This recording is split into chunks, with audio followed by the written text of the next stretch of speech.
किसी भी विषय पर बात कीजिएगा तो आपके जहन में भी ये बात निकलेगी, पता नहीं क्यों। खाने को सादा दाल रोटी होती थी, लेकिन फिर भी किसी को खून की कमी नहीं होती थी, पता नहीं क्यों।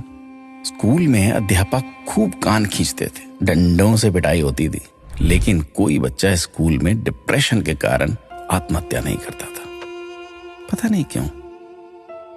बचपन में महंगे खिलौने नहीं मिलते थे, लेकिन हर खेल बहुत आनंदित करता था, पता नहीं क्यों। घर कच्चे होते थे, कमरे कम होते थे, लेकिन माता पिता कभी वृद्धाश्रम नहीं जाते थे, पता नहीं क्यों। घर में गाय की, कुत्ते की, अतिथि की, मेहमानों की रोटियां बनती थी, फिर भी घर का बजट संतुलित रहता था। आज सिर्फ अपने परिवार की रोटी महंगी हो गई, पता नहीं क्यों। महिलाओं के लिए कोई जिम या कसरत के लिए विशेष साधन नहीं थे, फिर भी महिलाएं पूर्ण रूप से, संपूर्ण रूप से स्वस्थ रहती थी, पता नहीं क्यों।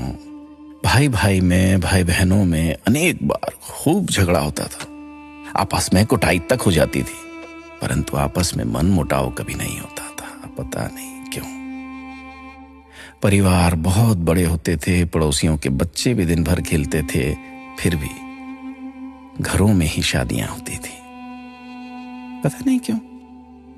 माता पिता थोड़ी सी बात पर थप्पड़ मार देते थे, लेकिन उनका मान सम्मान कभी कम नहीं होता था, पता नहीं।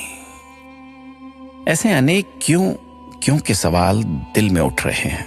आप सभी तक इस क्यों को पहुंचाने की कोशिश कीजिए। शायद फिर से पहले जैसा सौहार्दपूर्ण वातावरण, आपसी प्रेम, एकता का माहौल बने।